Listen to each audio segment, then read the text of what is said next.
ఒక్కసారి కొమ్మూరి గోల్డ్ కి కాల్ చేయండి. తాకట్లో ఉన్న మీ బంగారాన్ని విడిపించి మార్కెట్ ప్రైస్ కి వాళ్ళు కొనుక్కుని మిగతా డబ్బులు మీకు ఇచ్చేస్తారు. నమస్తే. ప్రస్తుతం నాతో పాటు స్టూడియోలో అనలిస్ట్ కట్టా కార్తిక్ ఉన్నారు. కార్తిక్ గారు నమస్తే సార్. నమస్తే వాలి. కార్తిక్ గారు, వైసీపీ ఈ తిరుమల లడ్డు వివాదానికి సంబంధించి ఒక స్పెషల్ డాక్యుమెంటరీ రిలీజ్ చేసిందండి. ఆ స్పెషల్ డాక్యుమెంటరీలో ఏముంటుంది? చాలా స్పష్టంగా గతంలోనే అక్కడ అన్యమత ప్రచారాన్ని నిషేధిస్తూ రాజశేఖర రెడ్డి గారు జీవోలు ఇచ్చారు. దాని మీద చంద్రబాబు నాయుడు గారు బురద జల్లే ప్రయత్నం చేశారు. ఆ టైంలోనే ఈ డాక్యుమెంటరీలో ఉంది. ఇప్పుడు హిందూ ధర్మ పరిరక్షణ కోసం జగన్మోహన్ రెడ్డి గారు ఎంతో పనిచేస్తూ ఉన్నారు. మళ్ళీ ఇప్పుడు చంద్రబాబు నాయుడు గారు మళ్ళీ దుష్ప్రచారానికి లేవనెత్తారు. ఈ లడ్డు వివాదం దాంట్లో భాగమే. దేవుడు ఉన్నాడు కాబట్టే సిబిఐ ఆ రిపోర్ట్లో కూడా జంతు కొవ్వు అని చెప్పి రాలేదని కూడా ఈ డాక్యుమెంటరీలో చెప్పారు. అంటే ఈ స్పెషల్ డాక్యుమెంటరీని వాళ్ళు ఇప్పుడు రిలీజ్ చేయడానికి ఎట్లా చూస్తున్నారు మీరు? నిజమే, యానిమల్ ఫ్యాట్ లేదని చెప్పిందేమో ఒకసారి అనుకుందాం. ఒకసారి అదే సిబిఐ రిపోర్ట్లో ఏమనుంది? రసాయన పదార్థాలని అంటే రసాయన మిశ్రమాన్ని నెయ్యిగా నమ్మించారని ఉంది కదా. చుక్క పాలు లేకుండా నెయ్యి కాని నెయ్యిని అంటే కల్తీ కాదు నకిలీ నెయ్యిని వాడారు. అది కూడా 68 లక్షల కేజీల రసాయన మిశ్రమాన్ని నెయ్యిగా నమ్మించి తిరుమల లడ్డూలో కలిపారని ఉందిగా.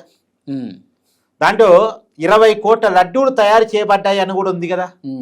అసలు తిరుమల తిరుపతి దేవస్థానం నిబంధనలు మార్చి మరి బోలేబాబా అనేటువంటి పాల సేకరణ కెపాసిటీ లేని వాడికి టెండర్ ఒప్పజెప్పారని ఉందిగా. మరి దాని గురించి ఏం చెప్పారు? డాక్యుమెంటరీ చెప్పారు సమాధానం.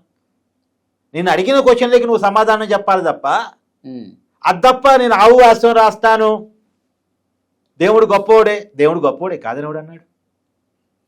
శ్రీవారిని ప్రతి హిందువు కొలుస్తాడు కాదనెవడు అన్నారు. శ్రీవారి చరిత్ర ఘనం గొప్పది కాదనెవరు అన్నారు.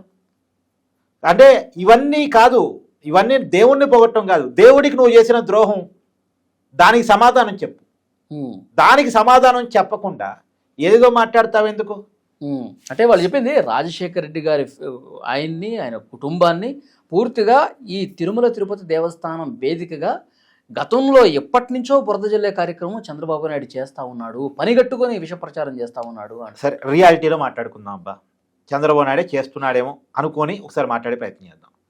ఇప్పుడు నువ్వు అన్నావు కదా ఇందాక, రాజశేఖర రెడ్డి గారు ఏదో 7 కొండలు అని చెప్పేసి జీవో ఇచ్చారు, అంటే శ్రీవారికి 7 కొండలు ఉన్నాయి అని జీవో ఇచ్చాడు, అన్యమత ప్రచారాన్ని అడ్డుకోవడమే జీవో ఇచ్చాడని. జీవో ఇవ్వటానికి వచ్చిన కారణాలు ఏంటి? తిరుమల వాళ్ళది కాదు. రాజశేఖర రెడ్డి గారు ఎప్పుడు ముఖ్యమంత్రి అయ్యారు? 2004లో అయ్యారు. కానీ తిరుమల చరిత్ర ఎప్పటిది? శతాబ్దాల క్రితంది కదా. మరి రాజశేఖర రెడ్డి గారు 7 కొండలు శ్రీవారి అని జీవో ఎందుకు ఇవ్వాల్సి వచ్చింది అంటే అంతకుముందు ఏదో జరిగిందనగా అర్థం. అంతకుముందు ఏం జరిగిందంటే శ్రీవారివి 2 కొండలే, అక్కడ 7 కొండలు అంటున్నారు కానీ 7 కొండలు లేవు 2 కొండలే అని చెప్పేసి రాజశేఖర రెడ్డి జీవో ఇచ్చాడు. రాజశేఖర రెడ్డి మాట చెప్పాడు. దాని మీద చంద్రబాబు నాయుడు పోరాటం చేశాడు. మా దేవుడు 2 కొండలు అంటావా అని. అరే మొత్తం హిందూ సంఘాలు ఆందోళన చేశాయి. ఆ రోజుల్లో బీజేపీ కూడా ఆందోళన చేసింది. చివరికి రాజశేఖర రెడ్డి గారు తలొగ్గి శ్రీవారి 7 కొండలని జీవో ఇచ్చాడు. అంటే ఒక మాట నుంచి తప్పించుకోవటానికి, ఒక ఇబ్బంది నుంచి తప్పించుకోవటానికి ఆ జీవో ఇవ్వాల్సి వచ్చింది. ఆ జీవో ఇచ్చానని చెప్పుకుంటున్నటువంటి రాజశేఖర రెడ్డి అభిమానులు రాజశేఖర రెడ్డి ఆ జీవో ఎందుకు ఇవ్వాల్సి వచ్చిందో కూడా చెప్పాలిగా. అది చెప్పరు. అన్యమత ప్రచారం అని చెప్పేసి అంటున్నారు. అన్యమత ప్రచారం మీద నిషేధం ఎందుకు వేయాల్సి వచ్చిందంటే హిందూ సంఘాల ఆందోళన తర్వాత ఆ జీవో తీసుకురావాల్సి వచ్చింది. తిరుమలలో అన్యమతాలు ప్రవేశిస్తున్నారు అని హిందూ సంఘాలు ఆందోళన చేసినాయి. నేను ఒక మాట అడుగుతానబ్బా, భూమన కరుణాకర్ రెడ్డి చరిత్రది. నువ్వు తిరుమలకి వెళ్ళి మైకు పెట్టి లేదా తిరుపతి వెళ్ళి మైకు పెట్టి ఎవరినన్నా అడుగు అక్కడ లోకల్ వాళ్ళని. భూమన కరుణాకర్ రెడ్డి ఒక రాడికల్ స్టూడెంట్ యూనియన్లో పనిచేసిన వ్యక్తి. అతను దేవుడికి వ్యతిరేకంగా అనేక కవితలు రాసిన వ్యక్తి, అనేక ఆర్టికల్స్ రాసిన వ్యక్తి, అనేక కరపత్రాలు ముద్రించిన వ్యక్తి, ప్రచారం చేసిన వ్యక్తి. కొండ మీద నల్ల రాయి ఉంది, ఆ రాయిని చెప్పుతో కొడితే ఏమవుతుంది అని ప్రశ్నించిన వ్యక్తి అని చెప్తారు. అతని చరిత్ర తెలిసిన వాళ్ళు ఎవరైనా చెప్తారు. లేదు నీకేమైనా డౌట్ ఉంటే నువ్వే అధ్యయనం చేయి.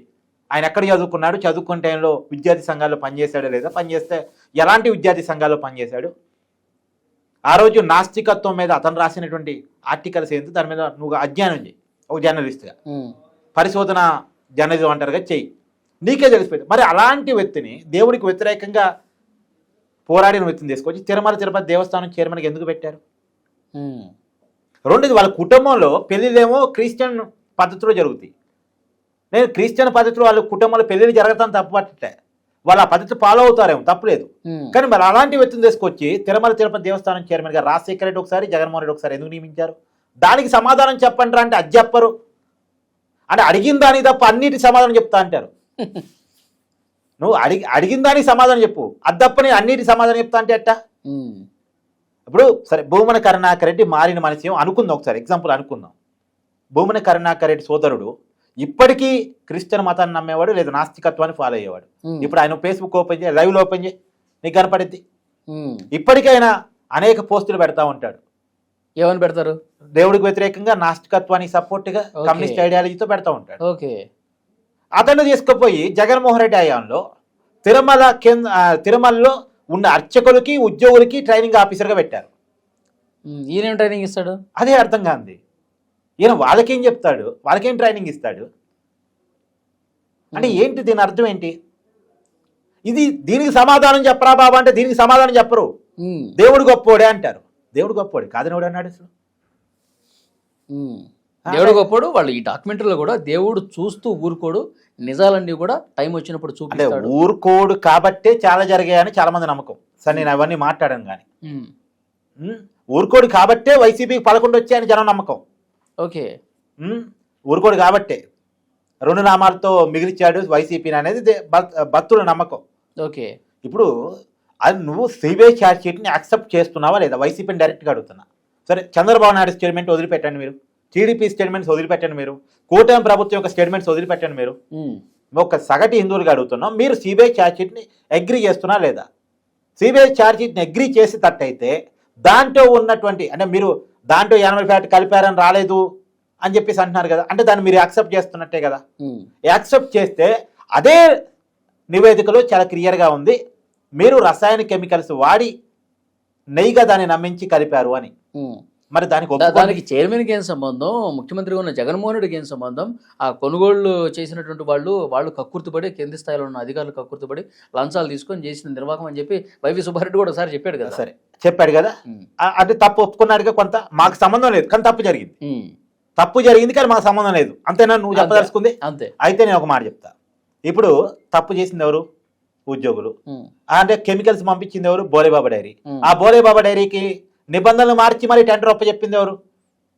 నిబంధనలు మార్చింది ఎవరు? అసలు బోలేబాబా డైరీకి పాల సేకరణ లేని వాడికి టెండర్ చెప్పావు నువ్వు.